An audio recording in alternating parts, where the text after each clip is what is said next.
Good morning to those of you joining us. We are going to get started in just a few minutes, just waiting for everybody to hop into the Zoom. Thanks so much for joining us on a Saturday morning today.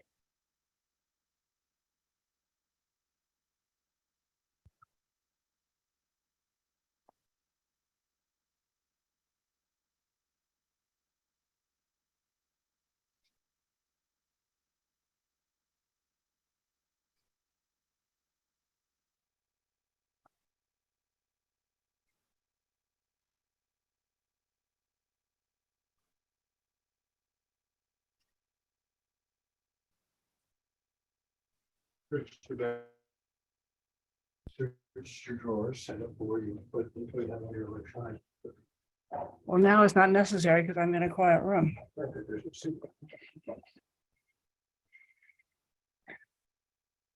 Good morning, everybody. We're just going to get started in 1 minute here. Thanks for joining us for our legislative hot topic session.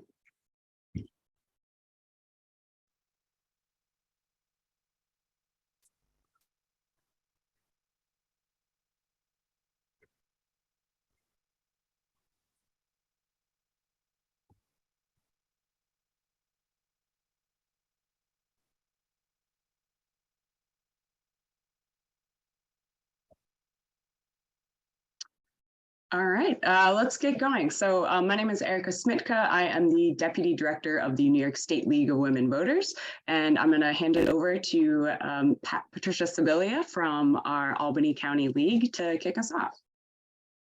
Good morning, everyone. Thank you for joining us today. Several years ago, the Albany League started partnering with the other Capital District Leagues, Saratoga, Schenectady, and Rensselaer, on doing something in January around what's going on at the state level. Partly to do education and partly because we are in the capital region and thought we could coordinate better on doing lobbying. Each year that we've done it, it's changed slightly.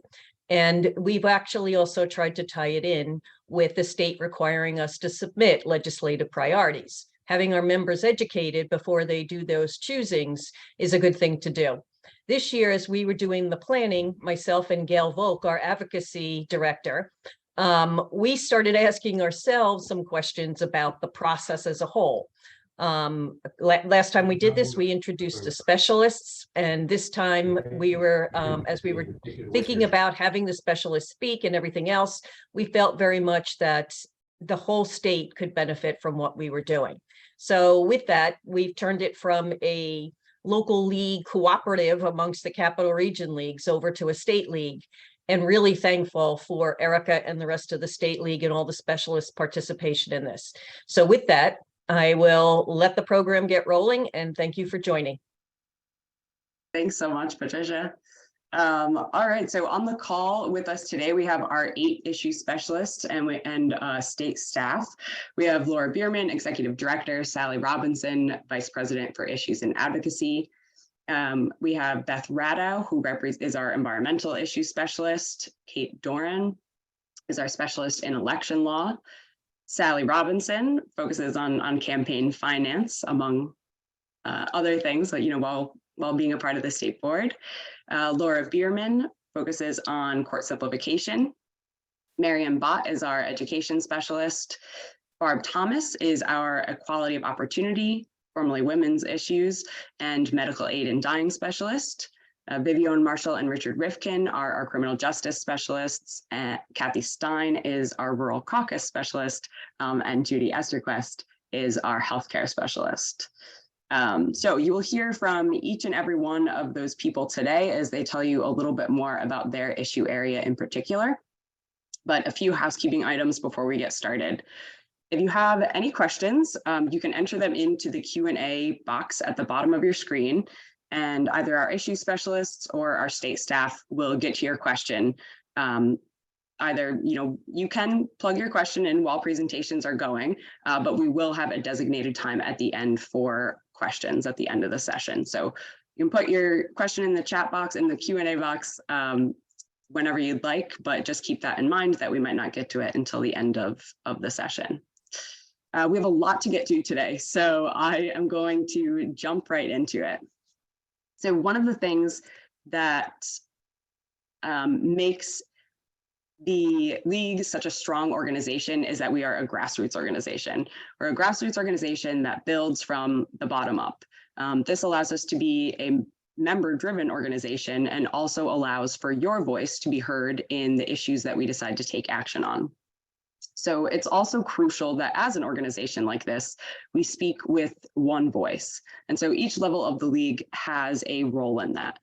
So at the local level, leagues take action on local issues. You work together regionally with other local leagues to address regional issues in a consistent manner, making sure you're all taking the same approach. It's important to keep in mind that at the local level, only the president or someone designated by the president is able to speak for the league. Although as members, you can take action on issues as individuals. At the state level, we're responsible for making sure that all of the messaging on state issues across the state is consistent. And we work with our issue specialists and state issues committee to come up with appropriate responses to issues. If a local league wants to take action on a state issue, they must reach out to the state league first. And then lastly, the highest level is the League of Women Voters of the US, which is responsible for determining policies and strategies that ensure consistent messaging on national issues and that we're being consistent all across the country. So while we could talk more about the difference between local, state, and national advocacy, today we're only going to focus on state advocacy. So I will talk to you about how you as a member can let your voice be heard throughout this process.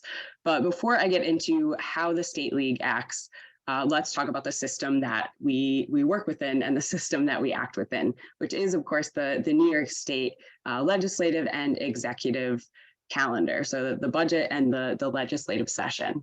So you can see a timeline here, which I'll quickly jump through.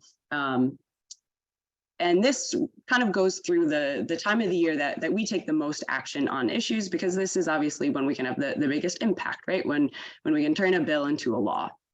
So at the start of January, the governor presents his or her state of the state, where you can kind of get an idea of, okay, what topics are going to be most important to the governor in this next legislative session, and what are they really going to focus on?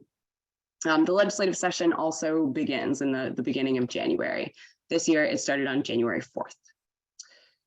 So as the legislative session starts, committees in the Senate and the Assembly will start to meet, and they'll kind of start to get the ball rolling. Bills will start to be introduced, but it's a little bit slow because the main focus is passing the state budget. Late January is when the governor will present her state budget. This year, we expect it to be very late January, if not kind of the last minute. And this is where you can read through what the governor would kind of where she's allocated funding on different issues throughout the state. The legislature then holds joint Senate and Assembly budget hearings in January and February.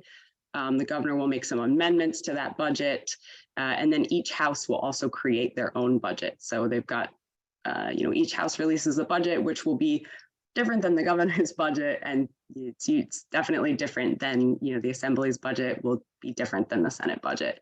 And they've got to work to kind of pull all of these budgets together into one cohesive budget, which is unfortunately negotiated typically behind closed doors between the governor, speaker, and Senate majority leader.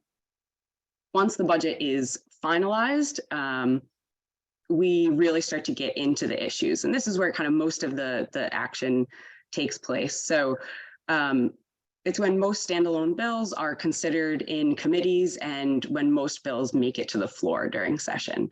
And this is when, as I said, we're gonna be taking the most action, and we're really gonna be able to move bills forward a little bit faster. And then session ends on June 8th. So it's a lot to cram into a few month period there.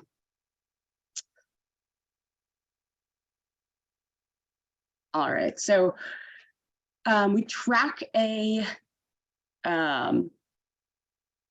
number of different issues throughout the state and throughout this calendar session, and then we'll take action on bills or pieces of legislation. We typically do this when a bill is on a committee agenda in the House or the Senate, or when it's going to be on the floor for a vote in the Senate or in the Assembly.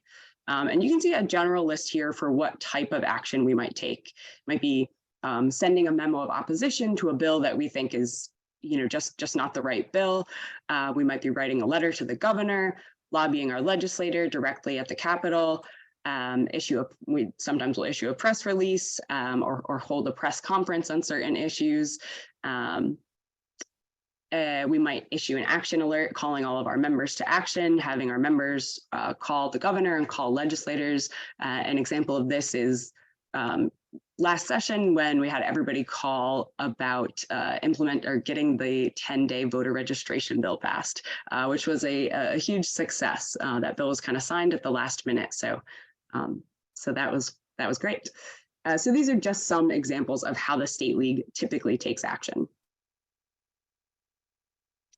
The big question on all of your minds, I'm sure, is how do we decide what issues are important and how do we decide which issues to take action on?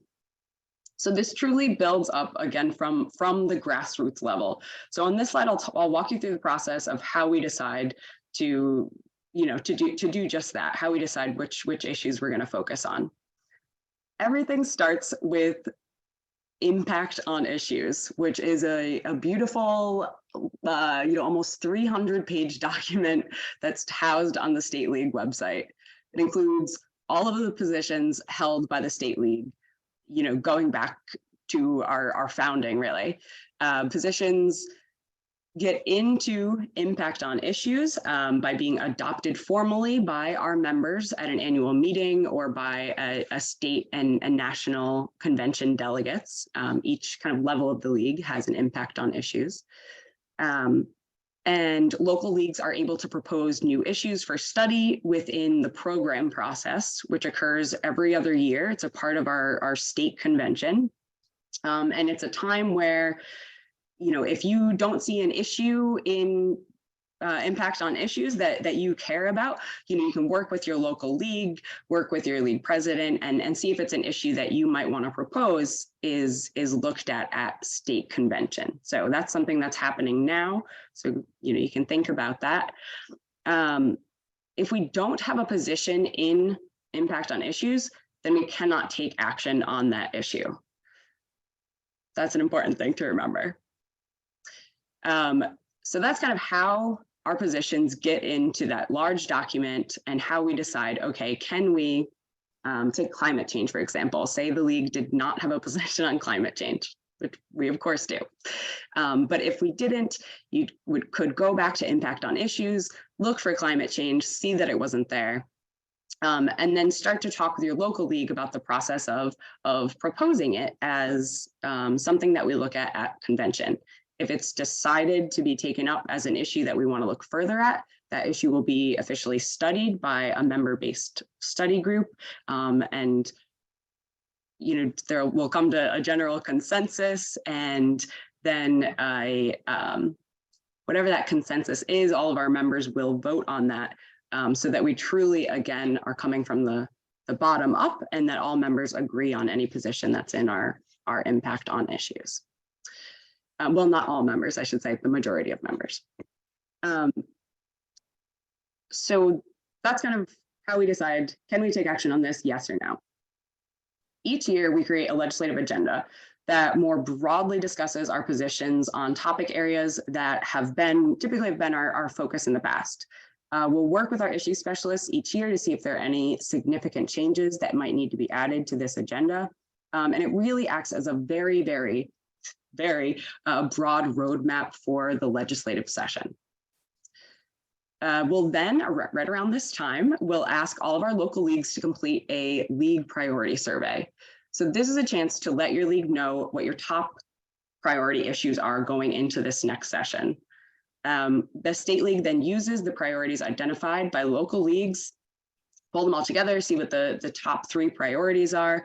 And we'll use this as a guide as we're crafting both the pre-budget lobby packet and the post-budget lobby packet. The pre-budget packet is a list of priority issues that we'd like to see included in the state's budget that may or may not have been included in one of those many variations. And the post-budget packet is a packet that goes out to all local league presidents and advocacy chairs. That includes the bills that we're taking action on through the end of the session.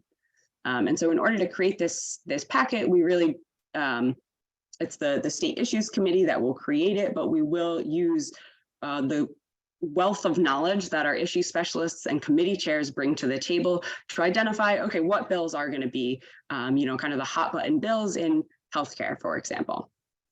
And so you're going to hear a lot more about this from our issue specialists today, but it's a great way for your voice to be heard is by joining one of these issue committees, and you can talk within that committee and kind of let your voice be heard about, what healthcare issues you think are most important in New York State at the moment. And then finally, we have our State Advocacy Day, where we bring everybody up to Albany, and we all advocate and talk to our representatives about these important issues. So that's kind of how it starts from the top to the bottom. And I've indicated a few different ways that you can get involved, throughout that. But here is a more concrete list of how you can do that. You can always take action on local issues. Reminder that only your president can speak on behalf of your league. You could also join a state committee. You can participate in identifying the priorities for your league. I'll talk a little bit about that league, how league priority survey on the next slide. But these are just a few ideas and a few different ways that you can get involved throughout the year. One of the other things you can do is by directly tracking bills that you're interested in. So I am going to go away from our PowerPoint just for a second here and hop on to show you how you might look up a bill on the Senate and Assembly website. So, all right, so here is the Senate website. I can send this link out to everyone if you're interested. You can search bills in a number of different ways. The easiest way to do it is by the number. But if you don't have the number of the bill, you can type in, maybe you know who the sponsor is, maybe you know the type of issue. You can plug all of those things into these text boxes here. But the easiest way to do it is by number, so that's what I'll do today. Of course, it's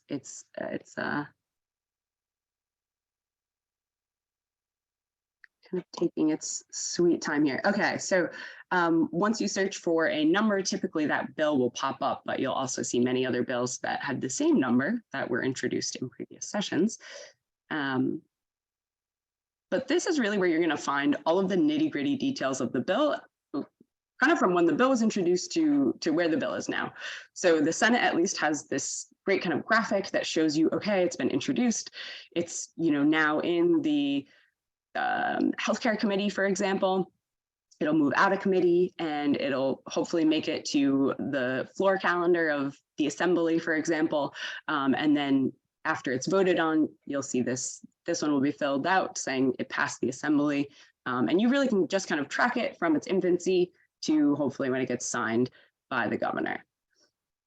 If you scroll down even further, you can find more details about the bill. This will give you if this bill was introduced in previous sessions and had a previous, the bill numbers change from, one session to the next. So this will allow you to kind of track it if it has previously been introduced and, okay, what were those bill numbers and who introduced the bill at that point. You really can kind of see the whole history of a bill here. It'll give you a summary and then it will give you the text of the bill as well. And you really can do the exact same thing on the assembly side. Looks a little bit different here. Let's see, I'm not sure if this will work, but okay. All right. So, so this is what the assembly search looks like, and it's fairly identical. It just looks a little bit different. But same thing, you're going to plug the number of the bill in and you'll get some similar results on the other side. If you have any questions about how you do this, I'd be happy to talk with you more about it.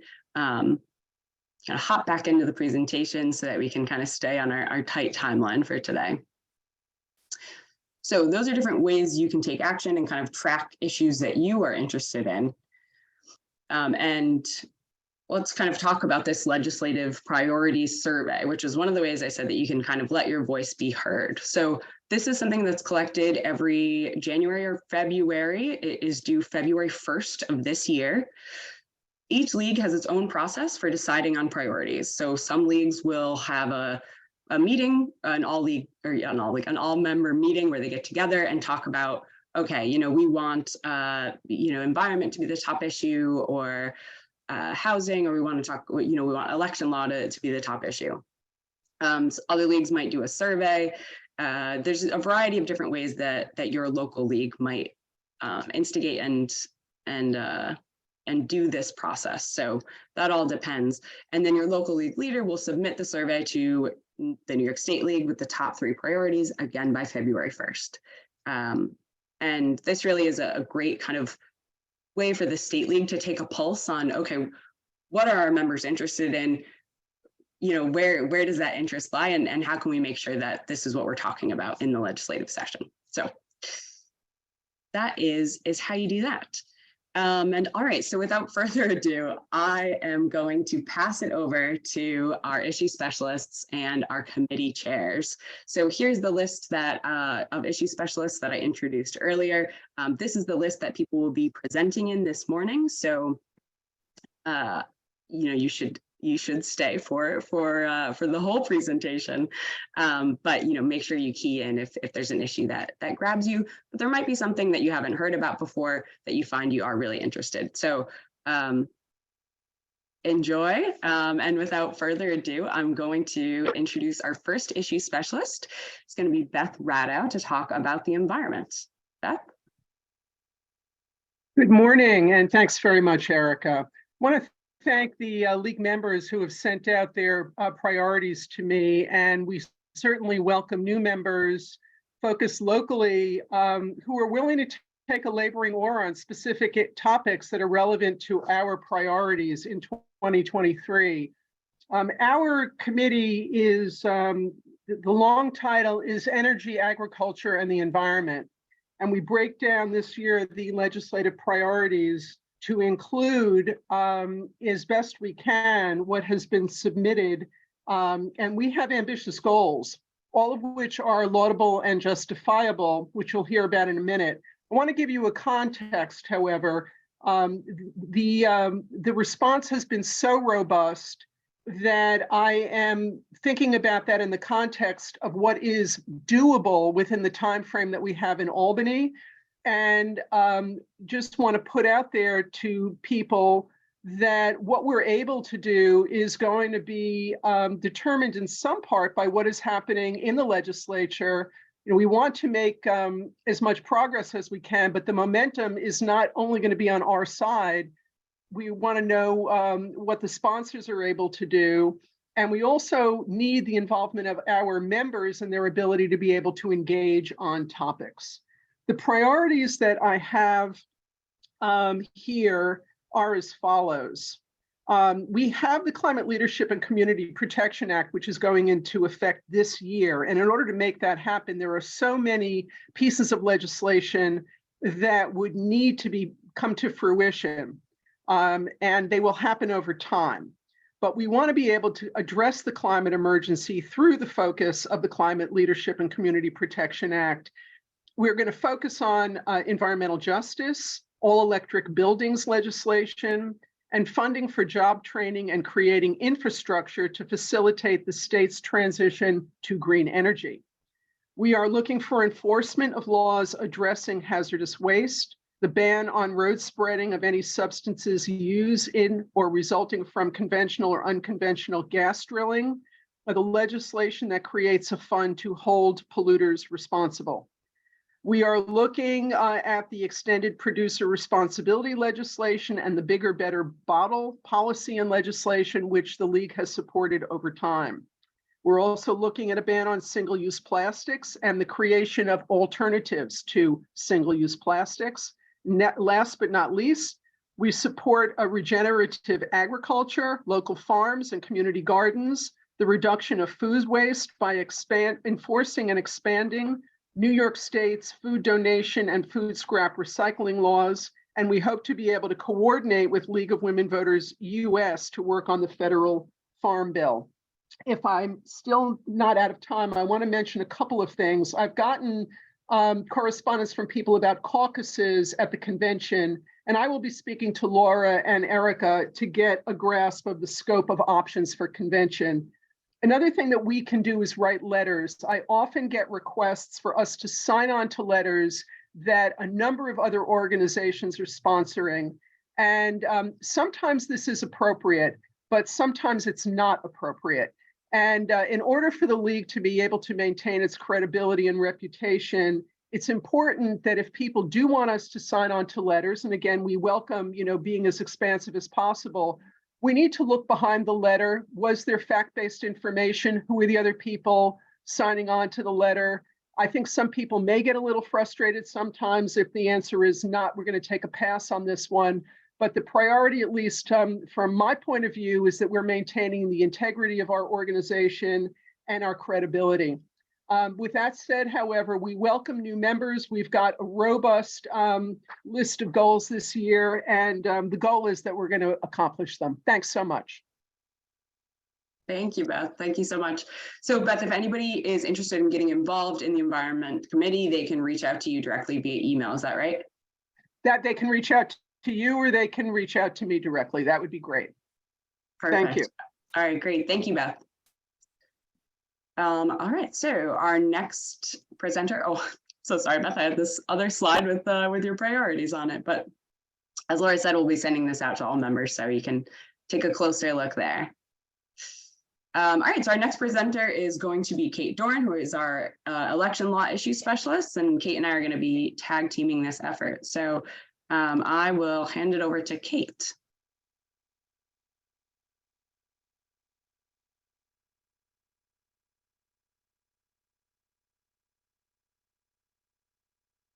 Oh, Kate, I think you might be muted. Thank you. Thank you very much, Erica. Thank you all for being here. Thank you, Beth. I really enjoyed listening to your presentation. Okay, well, Erica and I just have come away from the Election Commissioners Association Winter Conference. And so some of the things we have are kind of hot off the presses, and hopefully we will be addressing things that matter to you on the local level.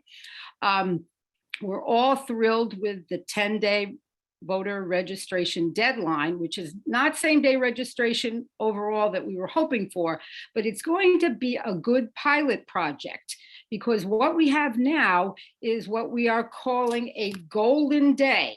And that means that the Saturday of early voting, the very first day of early voting for every election, is the 10th day before an election. Therefore, voters will be, prospective voters, those who want to register to vote, will be able to walk in to an early voting poll site and register and vote on the same day. What the commissioners said, what the New York State Board of Elections said to the local county commissioners throughout the state is they want them to have their local BOE offices open on that Saturday from 9 to 5, in addition to the early voting sites, so that anyone could walk in to register to vote at a local county Board of Elections office.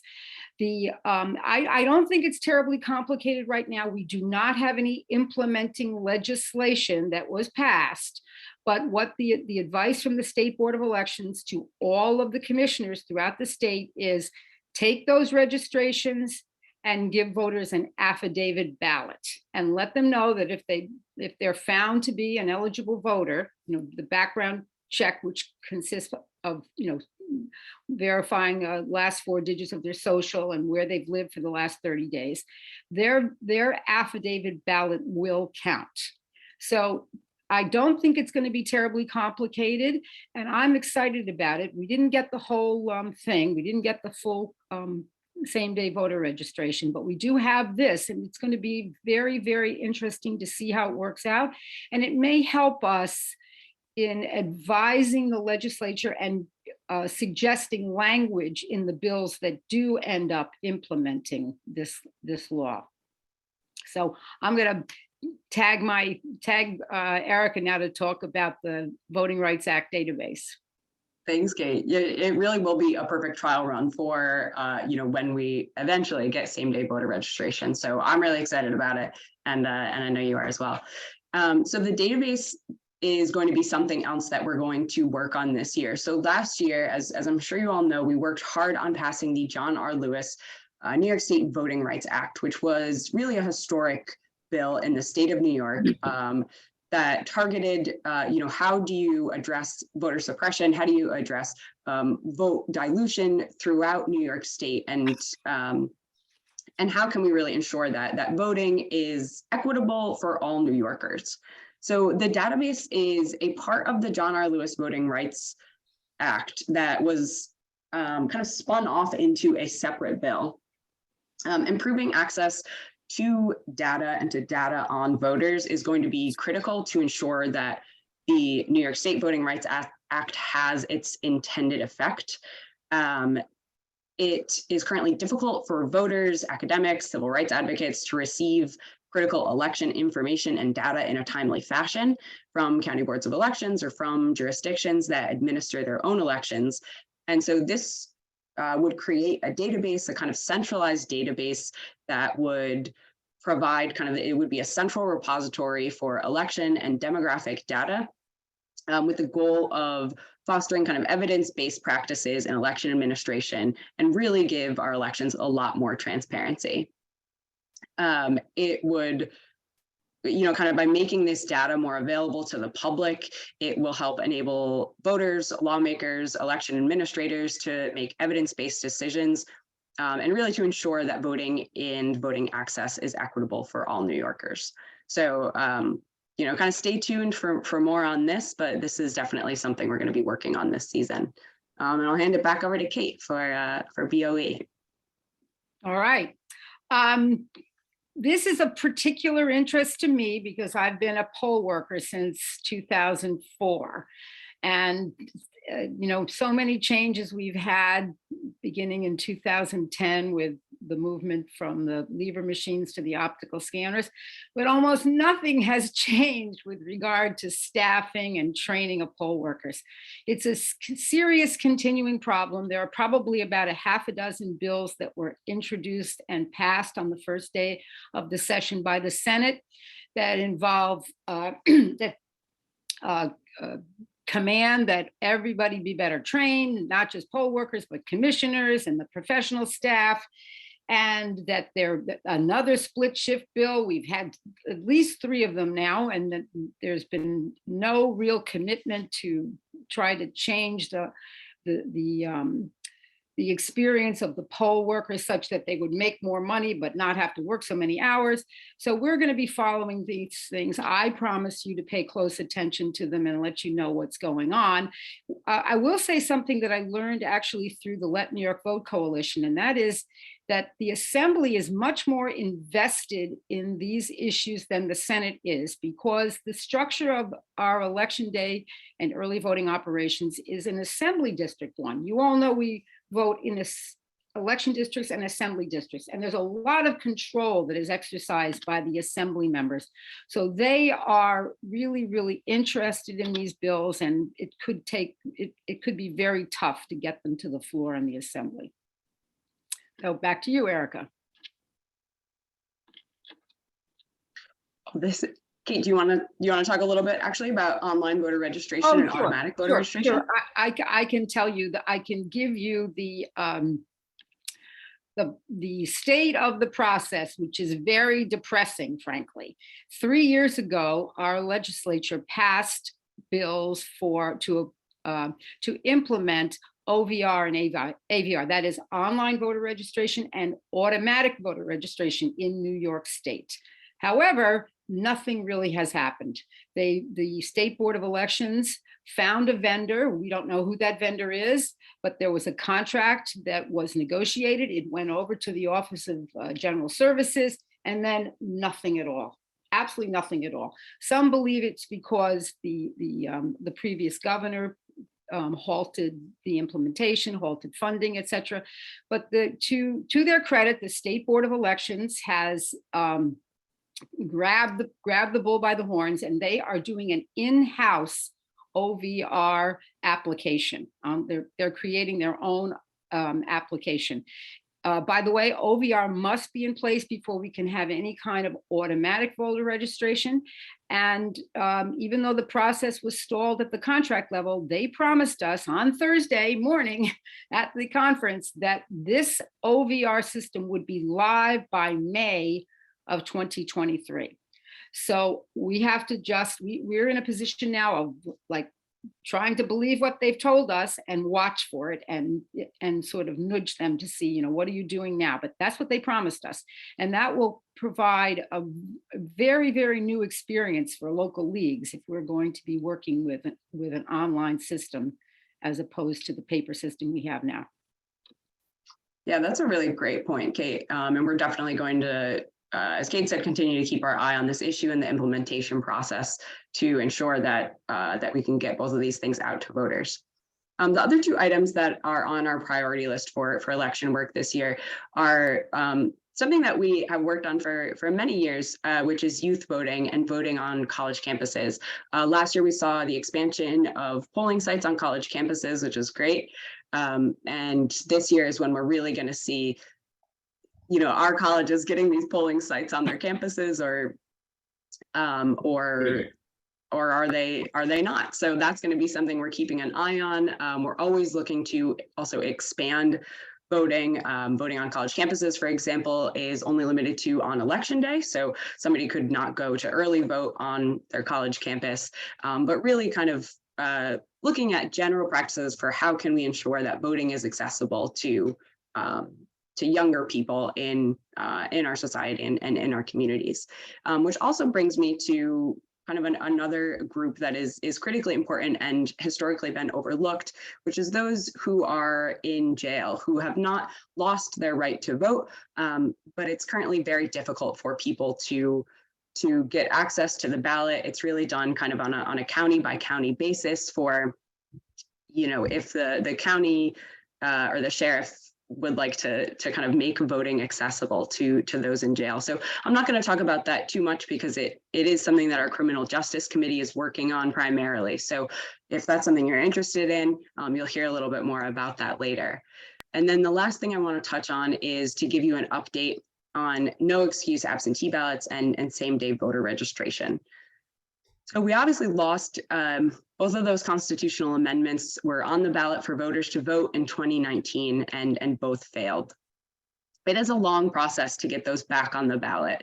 A constitutional amendment, in order to get it on the ballot for voters, needs to be passed at least twice by two separately elected legislatures before it can go on the ballot for voters. It's also critical that it gets on the ballot in a high turnout year. So this is not something that has kind of gone off of our radar. It's still something that we have been working on. It's something we're kind of talking with legislators about to see, okay, is there any appetite for moving it through the legislature this year, and how can we kind of continue to push these forward so that New York State is and does become a state in which voting is accessible for all. So with that, kind of wraps up most of our focus for election and democracy. And I'm going to introduce our next speaker will be Sally Robinson to talk about campaign finance. Sally? Hi. I don't have any slides, but I have some good news and some not so good news. The good news is that the new statewide public campaign finance program has gone into effect for candidates for the legislature in 2024 and statewide office in 2026. After a long effort led by the Fair Elections Coalition, of which the League was a part, the public financing program was approved by a state commission in 2019. So candidates will receive matching funds for donations between $5 and $250, up to $7 million for statewide office, $750,000 for the Senate, and $350,000 for the Assembly.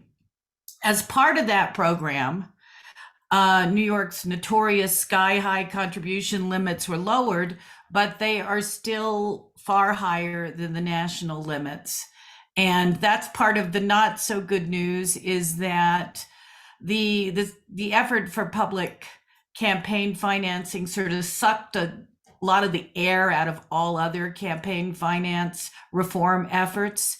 And the only ones that are really being talked about now as possibly coming into effect are expanded disclosure for lobbyists and pay-to-play restrictions for those doing business with the state. You know, as those of you who've been league members for a long time know, for many, many years, there's a whole phalanx of ways in which the campaign finance system in New York is notoriously loose with loopholes. One of those loopholes, the LLC, was somewhat closed a few years ago, but we still have extraordinarily high contribution limits for committees. Committees can transfer from one to another.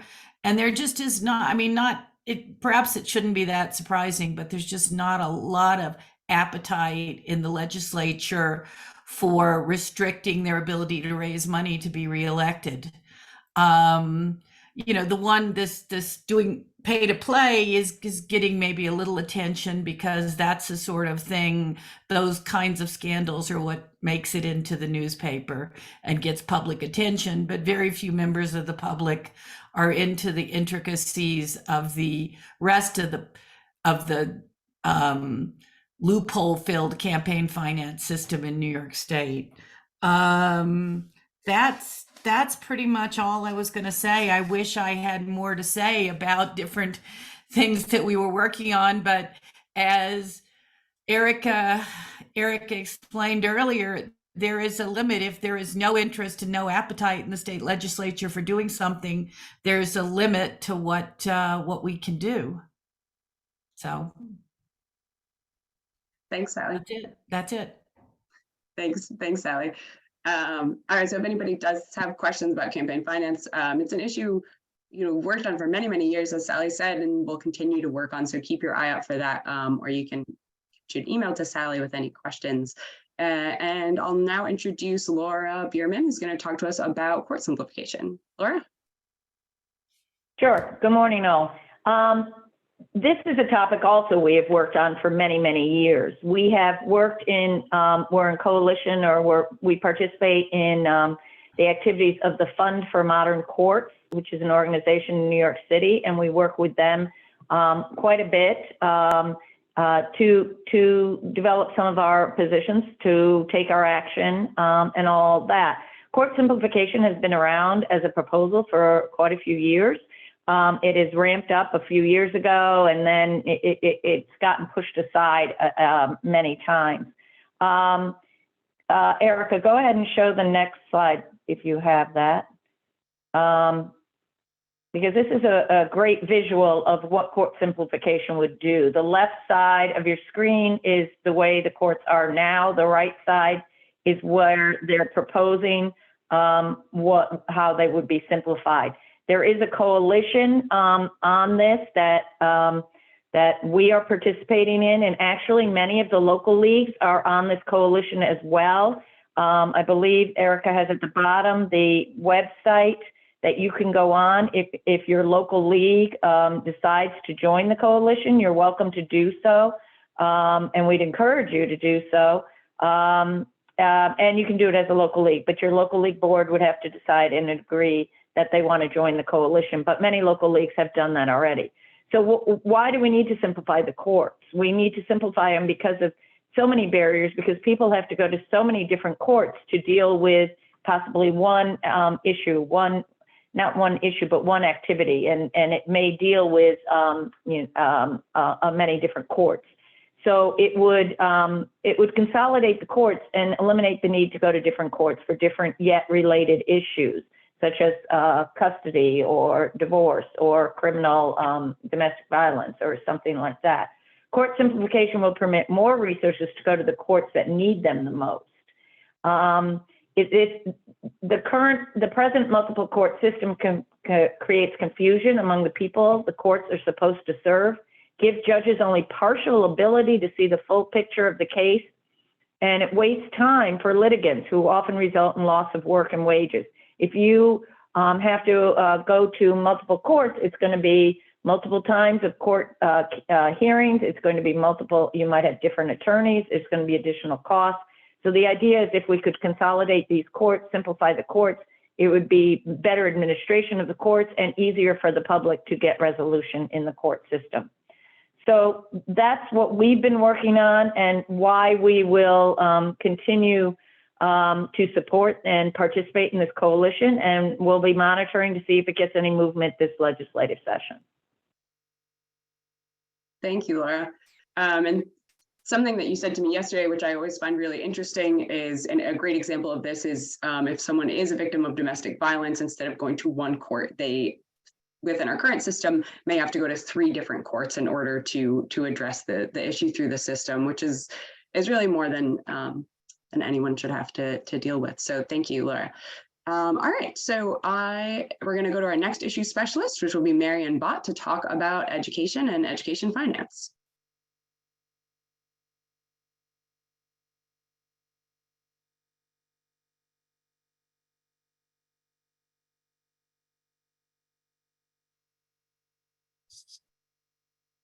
Hi, good morning, everybody. Thanks for tuning in. Wish me luck on the stability of my internet connection. Can everybody hear me right now? Can you hear me? Yeah, yep. Yeah, we can hear you well. Okay. Just checking. Maybe if I can get my head in front of this lighted statue here instead of it behind it. Okay, so I sent a one-pager to Erica. Unfortunately, I didn't send it until very early this morning. So Erica, if you want to check your email and see whether you can find a one-pager that I sent you, I'm sorry for the short notice, but basically, Is it the Excel sheet, Mary? Yes, it is. Okay, got it. I'll share it right now. I mean, you know, when you're the education finance specialist, you just can't resist the urge to put some numbers up on the screen. And so what I wanted to do here is kill several birds with one stone. What you're seeing here, unfortunately, it's on the wrong tab, darn it. We have not had an education committee. I would love to have an education committee, but we have not had an that's the right tab, thank you. We haven't had an education committee since we had a very, very extensive study of education finance back in 2003, 2004. The study basically was for the purpose of forming a big committee and studying something called the STAR property tax exemption. But at the same time, we put out multiple training materials having to do with basically how we raise money to finance our public education system, our K through 12, I should say, public education system. I'm focused largely on K through 12, not higher education. We had a committee. I would love to have another committee, but the truth of the matter is that I've been sort of the sole voice on education finance while the league has had its attention drawn to election and other core league issues. But here's my sales pitch. My sales pitch is that nothing happens until you have an educated population. Nothing happens to educate you. This COVID period of time has challenged the mental health, the physical health, and the environment of all of our children. So you will hear, I'm sure, from the governor in the budget that she is interested in mental health and increasing money for mental health. So we'll be looking at the intersection between what she proposes as mental health dollars in the education budget, what she proposes in the budget. The committees, obviously, that we work with are primarily the finance and the education committees. These are very, very large committees. These are the most important committees in terms of the amount of money that's driven through the system. So if you can see this slide, in fact, I'm going to put on my glasses so I can see the slide. This is an example of, by the way, I'm getting a message saying my internet connection is unstable. Can you still hear me? Can you all still hear me? You're going in and out, but we're getting it, Marion. You're good. Okay. All right. So the next stone that I wanted to hit, stone, is the fact that we work in lieu of my having had a large committee within the league. We have very effective, if you will, coalition partners. I'm not talking about formal coalitions necessarily, but this group of numbers that I put in front of you are simply the excellent work of a guy named Bob Lowry, who is the long-suffering head of something called the New York State School Superintendents Association, Council of School Superintendents, fondly known as NYSCOS.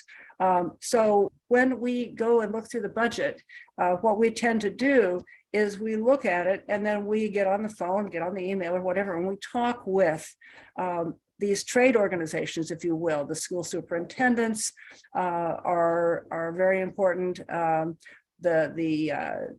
unions of teachers are important, and all of the other shall we say, education-only specialist organizations. There's another one called Alliance for Quality Education, with whom we partnered for a good 15 years on the Campaign for Fiscal Equity lawsuit, in which we were a plaintiff, not a plaintiff, an amicus. So I'd say of the years I've been an issue specialist, which is now up to 20 years, a good 17 of those were solely dedicated to the simple proposition that, God forbid, the state should actually fund the purpose of the lawsuit, which was to increase and equalize education for the poorest students in the state. So what these numbers are intended to show you is that this is a huge budget item. Last year, if you look at total aid, you see $30 billion and an increase from 28.6 to $30 billion. This is part of a process whereby the advocacy organizations try to recognize that each year education gets more expensive. Inflation has not done anybody any favors in any sector, whether it be health or education or any of the other budget items that we have discussed. But it will be argued that, yes, it's great that we are increasing foundation aid as per the resolution of the lawsuit, but I'm sure that our fellow advocates will be saying, and I know Bob Lowry specifically will be saying, in light of the cost of living increases, that particularly people who work in extremely costly areas of the state, that the percentage increases that are being budgeted really won't even cover the costs. But back to the children. Obviously, the children are the most important reason why we advocate in the area of education finance. We're going to be looking to see how we can make the best of our league burgeoning issue specialist team this year. This is, I'm in delightful shock that we now have multiple active issue specialists without being too much of a disclosure. I mean, there were years that I was the only issue specialist that really, I mean, Beth and I were for a while really the only. Barb Thomas, I'm sorry. We'll say that there were times that we felt lonely in the hallways, let's put it that way. But this year, I think we've already started talking about the fact that there are crossovers in our portfolios, and the children of our state are those crosshairs of crossovers. We talked about school-based health clinics. There aren't that many of them, but they are very, very important. So I think I've probably taken 5 minutes, Erica, haven't I? Yeah, you're just about at time, Marion. So thank you. I wasn't counting. Yeah, you're just about at time. So thank All you. right, I look forward to working with all of you, and if you want to join a statewide education committee, please do. And I will be happy to send you any and all information that you want, including detailed Excel spreadsheets or big thought pieces, whatever you want. I'm just delighted that we have a robust group. Perfect. Thank you so much, Marion. All right, so we're going to hand That's it it. over to our next issue specialist, Barb Thomas, to talk about, Barb's going to talk about equality of opportunity and also medical aid and dying. So I will hand it over to Barb.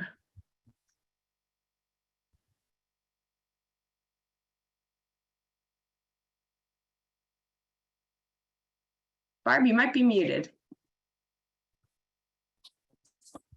Okay, equality of opportunity is our new name for what used to be women's rights. And under that rubric, we have a number of positions from the 80s, and I think maybe from the 70s in terms of reproductive health that have all been a part of our advocacy for equality of opportunity. This year, I think we want to put a big emphasis on the New York Equal Rights Amendment. Can you show that slide? So the New York Equal Rights Amendment already passed in the Assembly and the Senate once in the extraordinary July session of the legislature. Now it needs to pass in this legislature, which was newly elected in the fall. So there is a lot of expectation that the New York Equal Rights Amendment will pass this coming Tuesday, the 24th, because Roe versus Wade was decided on January 22nd. And here we are in the first session day after that anniversary. And most of the organizations that are working in coalition for the Equal Rights Amendment, and those are things like NICLU and Planned Parenthood Empire State Acts, and a whole host of bodily autonomy sort of organizations. And of course, some of the other organizations. So this New York State ERA is way more than the old national ERA, which only mentioned sex. This ERA would protect people from being discriminated against by race, color, ethnicity, national origin, age, disability, creed, religion, or sex. And in sex, it's including sexual orientation, gender identity or expression, pregnancy outcomes, reproductive health care, and autonomy. So it covers stuff that we already have protections for in our law, but we want to get it into the Constitution. And it will come, if it passes in this legislative session, to the voters in 2024.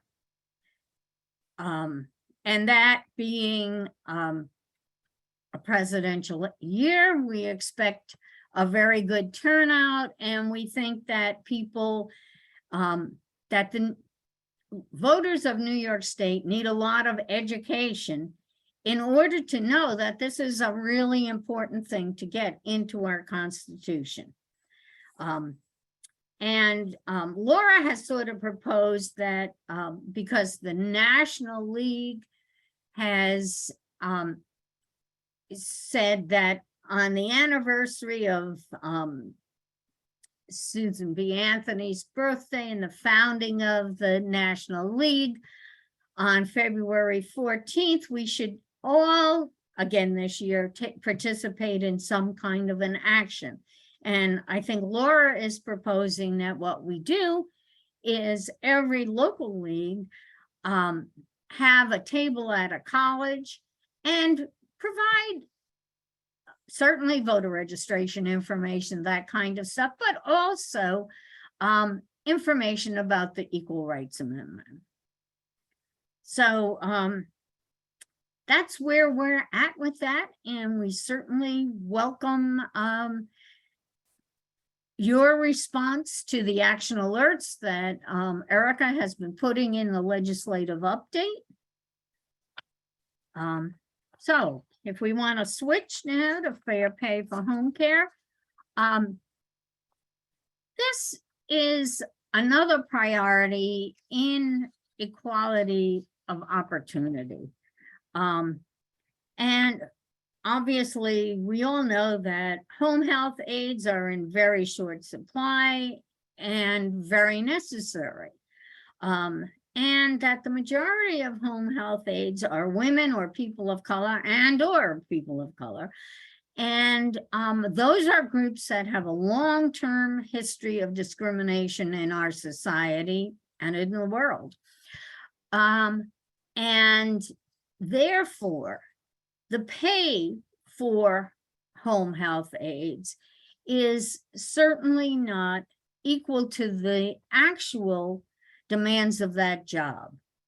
And we do in our positions have a position in support of comparable pay for work requiring a comparable level of skill. So that means, like, if you score a job because you need to have good communication skills and you need to be able to lift somebody and you need to do that.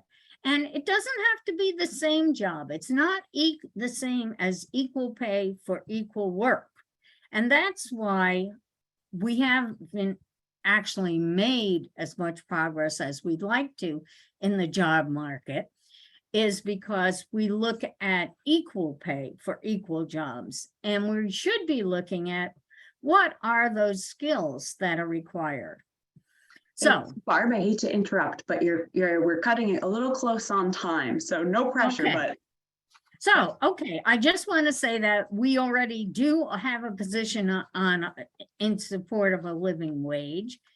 And last year, many of the bills called for $22 an hour for those people. So, and our healthcare position also calls for home care. So I want to invite people to keep that as a high priority. And then I am also the issue specialist for medical aid in dying, which the law that's being proposed in New York State is modeled on the Oregon law, which is more than 25 years of experience, has a lot of safeguards. There hasn't been any evidence of abuse. And right now the assembly, well, always, the assembly sponsor has been Amy Paulin, who was a former president of the League of Women Voters of Westchester. And the Senate sponsor is Brad Hoylman Siegel. And we're really hoping that this takes off. So I want to invite people to get back to me at my email if you'd like to work on this issue. And in all these issues, we try to work in coalition with other groups. Thank you so much, Barb. Yeah, no, that's great. So anybody interested in either of these, as Barb said, can reach her via email. We're gonna move right along to our next issue specialists, who are going to be Vivian Marshall and Richard Rifkin, talking about criminal justice.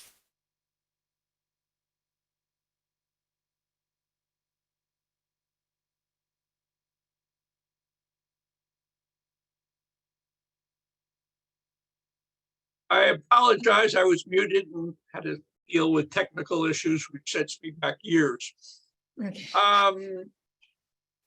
With regard to criminal justice, Vivian is going to talk about our proposals for affirmative litigation, affirmative legislation. But we have a problem, probably unlike any other committee, and that is there is clearly going to be an effort in this legislative session to undo reforms that have already been enacted in the criminal justice area. The big one is bail reform, which we've had enacted and already modified to some degree earlier or in last year's session. There's raise the age, there's discovery reform. And because of the politics of the state and the politics of the crime issue, there is clearly going to be an effort to undo these reforms. And Governor Hochul sort of hinted at it and said she's prepared to discuss it in her State of the State address. So there are no bills at the moment. So the question is, what do we do as a league? And I've talked to Laura about this. And what she's asked us to do is keep an eye out for bills. And if a bill is introduced that would undo these reforms, and if these reforms that the league had supported in the past, she said we would then be in a position to oppose the effort to undo the reform. And very much appreciate this, and we'll certainly work on that. Frankly, our problem is going to be that this is going to be part of the budget. No question about that. And as Erica noted, when she was talking about budget, in the end, the critical discussions with regard to budget issues take place behind closed doors in late March. And so it's going to be difficult to even know what is going on. But I can only say that even with these difficulties, we will be making an effort to try to protect the reforms that have already been enacted and that we wanted to see enacted, and which are now attempts are made on. So with that, let me turn it over to Vivian, who can talk about our affirmative ideas. I'm very happy to be here and to participate in this event. Briefly, our committee is a new committee. It's just a year old. We started in October of 2021, and we've had some success with having two issues that we supported turn into law. One is less is more, and the other is turn on the tap. We have a very vibrant committee, because I'm inviting everyone to join, of members from all over the state: Rochester, Albany, Tompkins County, Binghamton. The issues that we will be focusing on this year are clean slate, and that is about after being released from prison, a person's serving their sentence, and they are released after a specified period of time. And if they have no interactions with the criminal justice system, their previous criminal conviction gets sealed. So then they are able to have access to housing, to education, to jobs, because these previously, because of convictions, people would not hire them, they could not get houses. That would then enable these people, again, these eligible people having met certain conditions, to be productive participants in their community. The other two issues that we are interested in are both parole issues, and they both have to do with just allowing people who are incarcerated the opportunity to get a parole hearing. One would be based on if they are 55 years or older and have served at least 15 years of their sentence. That's called elder parole. They are then allowed, they are enabled to request a parole hearing to review their case to see if they can then be paroled. The other is called fair and timely. And that is, again, it's just a mandate that would allow these people to have a parole hearing. And this one is based on rehabilitation while in prison. In both of these initiatives, the ultimate authority on who gets released on parole is still up to the New York State Parole Board. The other issues that we care about and that we have a lot of interest in are voting. Erica mentioned one earlier, voting while in jail. And as you all probably know, people still have the right to vote if they are in jail, meaning detained in a New York State jail, awaiting conviction, awaiting a trial. And the others, if there are certain minor misdemeanor offenses. This right still exists, but unfortunately, it has not yet been implemented in all of the county jails across the state. So our committee and other organizations would like to try and find a path, either through legislation or executive order from the governor, to have that implemented. And the other voting issue is probably something. Just let you know, you've got like 30 seconds left. Okay, is voting is a concurrence that we had in 2022, a statewide concurrence on voting while imprisoned incarcerated in all of the prisons. And that would require a constitution, a change to the state constitution. I think I've covered everything. We welcome people to come. We meet every second Wednesday of the month at 1 o'clock. And if you can, please join us. Thank you. Thank you so much to you both. And I apologize for, I'm gonna have to start being a stricter timekeeper here as we're coming up on the hour, but we will send out any and all information about these committees after the meeting. So thank you, Vivian. Thank you, Richard. Our next issue specialist. By the way, I have to leave, so Okay. Great. Thank you so much for joining us, Richard. Our next issue specialist is going to be Kathy Stein, talking about rural issues. So Kathy. Yeah, hi everyone. Thanks for being here. The Rural Caucus Committee is also a new committee, but the Rural Caucus has been around, will have been around for 2 years this coming May, and we have 13 local leagues involved representing 17 counties.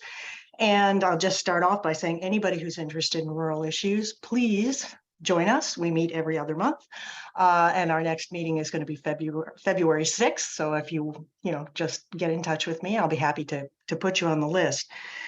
We are also have the largest purview, I think, probably of any of the committees, because our issues overlap with so many other things. And so let me just mention a few here of our kind of top priorities this year.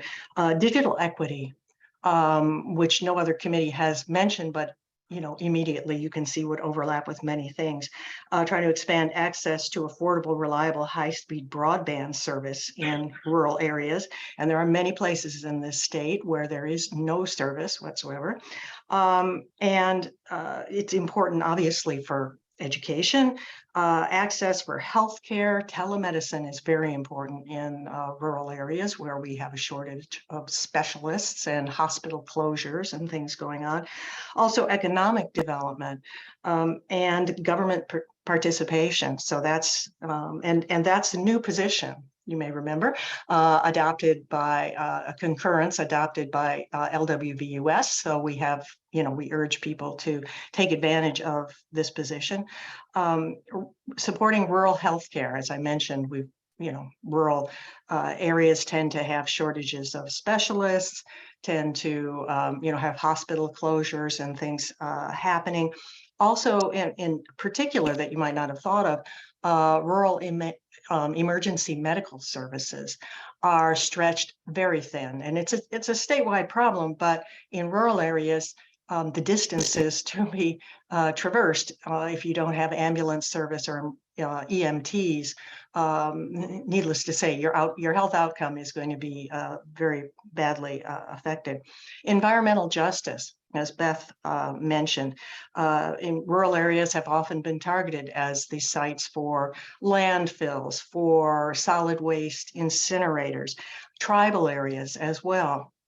So that is something that we are interested in. Childcare, the universal child care bill, again, another something that overlaps with Judy Esterquest is going to mention this.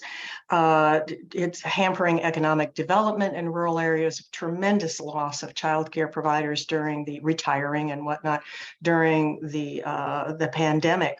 And fair pay for home care workers. The shortage of nursing home beds in rural areas is, causes people to be sent long distances away. And we also don't have very good public transportation in rural areas. And people may lack reliable vehicles. So if we had more options for home care, that would be enormously helpful in rural areas, since we all know that nursing homes are the least healthy place for elderly people to be. So I'm trying to pick up my pace here to help us get back on schedule. But if you're interested, I think we are going to have a caucus at the state convention. And as I say, please get in touch. You don't have to live in a rural area. You just have to be interested in rural issues. So. Thank you so much, Kathy. That was a great overview. All right, so last but not least, our last issue specialist will be Judy Esterquest to talk about healthcare. Judy.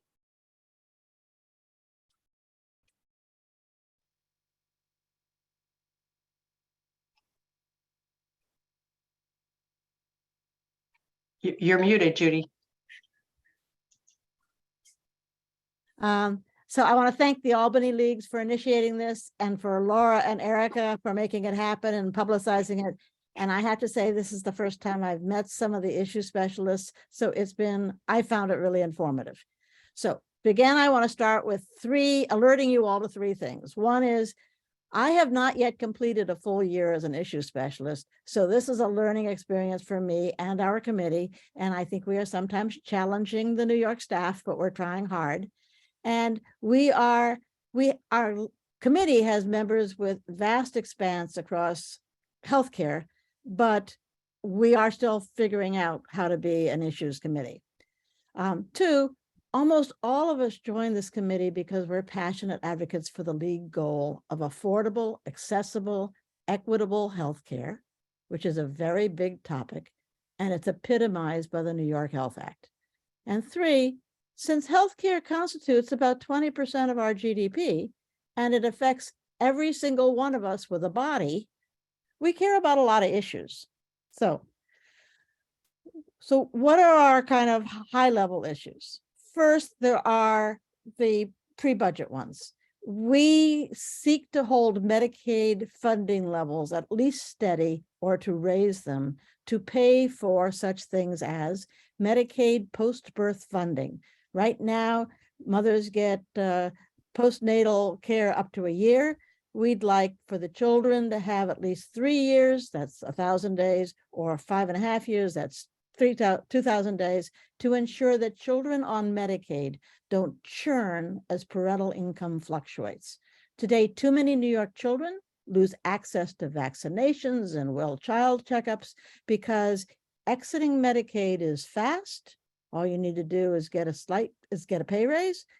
Regaining Medicaid is frustratingly slow. It can take months, which in the life of a 2-year-old is a long time.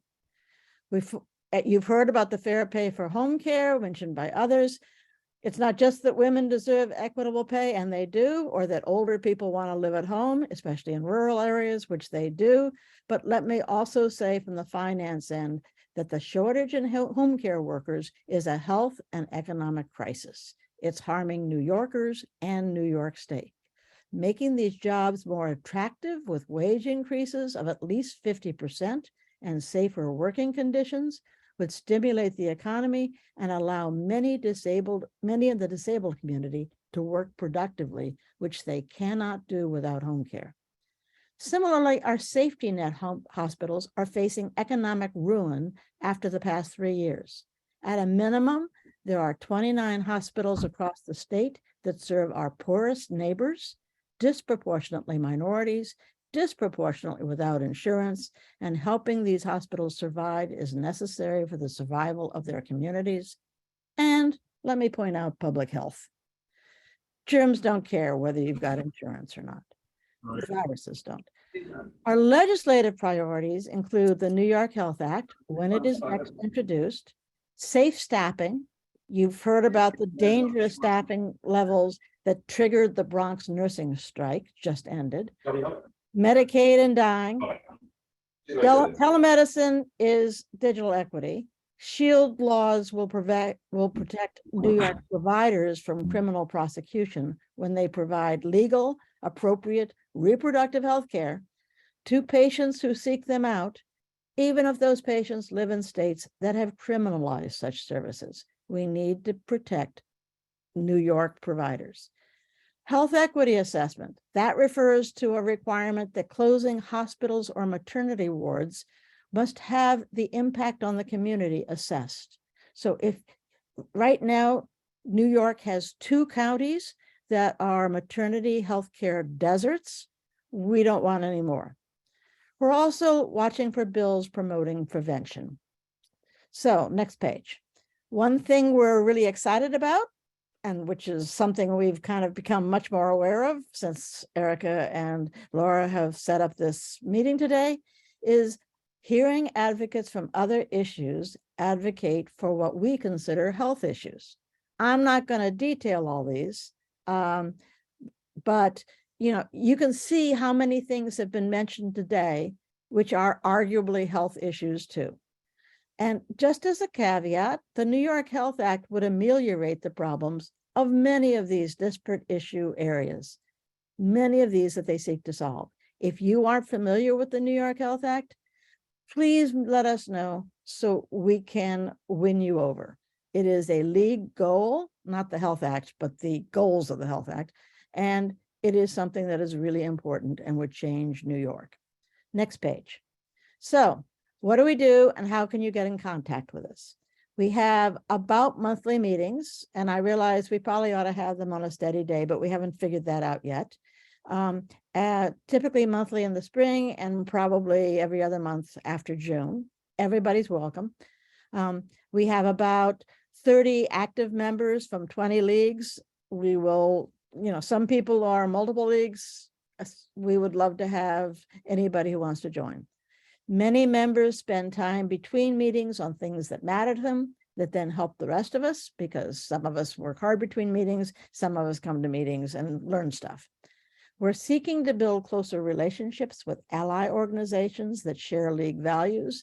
That is something that we'd kind of thought of, but in dealing with other issue specialists, we've begun to realize that is really key. Leveraging their lobbying power and their marketing power to help achieve league goals is, that's clever. And we'd like to have you join us. Email me and we'll put you on the list. Thank you. Perfect. Thank you so much, Judy. I think this is a great slide to end on. I think a lot of the things that Judy's listed really apply to most of our other committees. So thanks for that, Judy. And thank you so much to all of our issue specialists and committee chairs who joined us on the call today. So we will have about 5 minutes for questions. Feel free to, as we said before, plug your question into the Q&A box, or I know we have a few raised hands. So I'm going to call on those raised hands first, and Laura will unmute you. So the first one is Pat Maxon. Pat, you want to go ahead?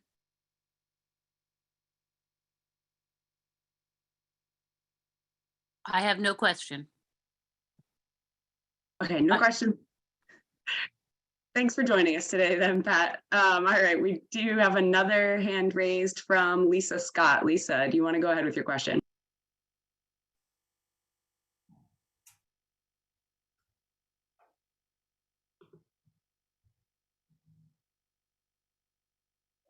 Should be able to unmute yourself, Lisa.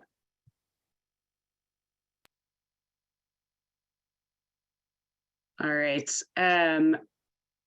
I see that we have another hand raised, so we'll go to that hand. Susie Johnson, if you have a question, you can go ahead. I will quickly say that we're just don't have the time to take comments on issues at this point. So if it's a comment, and maybe save it for a later date. But if you have a question, that's what we're looking for. So go ahead, Susie.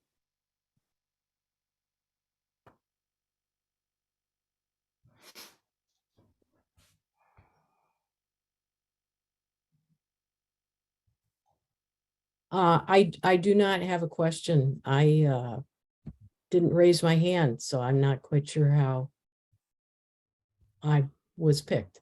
So, Okay, I on my end can see these little hands raised, and it looks like all everyone I've called on so far has their hand raised. So it could definitely be a Zoom thing though. All right, we've got one final person with their hand raised potentially. Susan Cushman, if you have a question, you can go ahead. Thank you so much, Erica. This has been really informative. I want to thank all the issue specialists, first of all. I'm a new member at the Central Nassau League and looking to get into advocacy in more depth. So I did have a question that came up with the criminal justice group for Richard and Vivione. I just want to be sure I took notes carefully and correctly. I think that you mentioned a couple of things that were positive that turned to law, and I'm not sure if I got this down right. Less is more and turn on the tap. I wonder if you can say a bit about those two. Oh, I think you're muted, Vivione.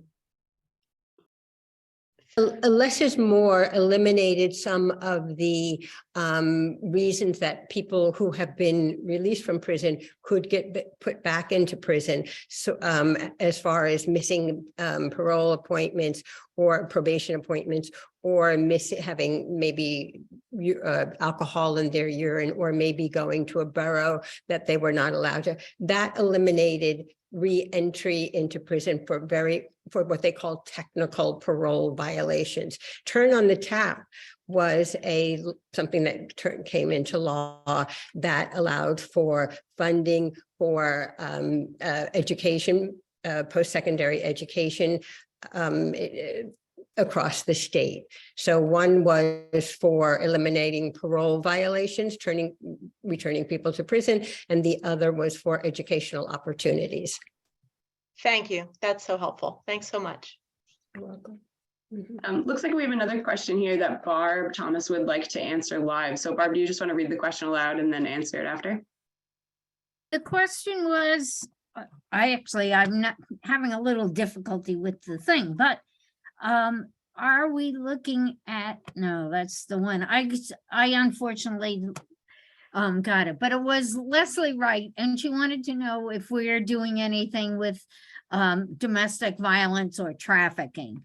And except for being a part of the POW-HER coalition, I haven't identified that as a priority for us, although of course we have a position against domestic violence and against trafficking. So if you'd like us to do more, Leslie, help us.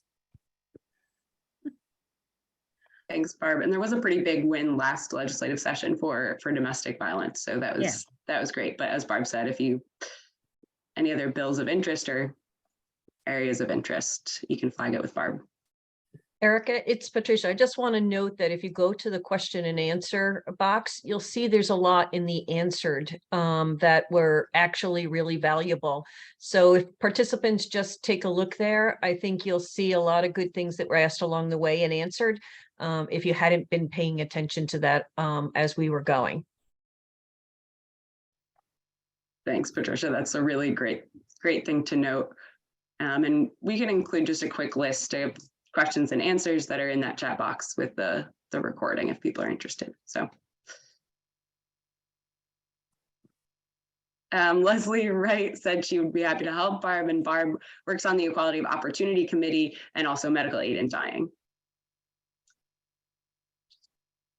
All right, I know that we are right up on time and we've had you all here for an hour and a half. So I really appreciate everyone for joining us on the call today.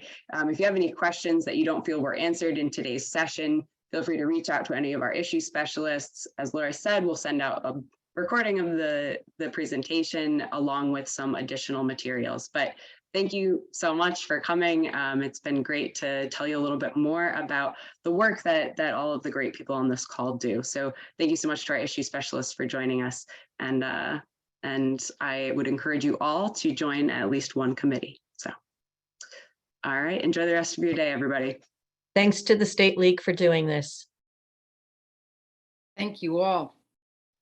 Very impressive, everyone.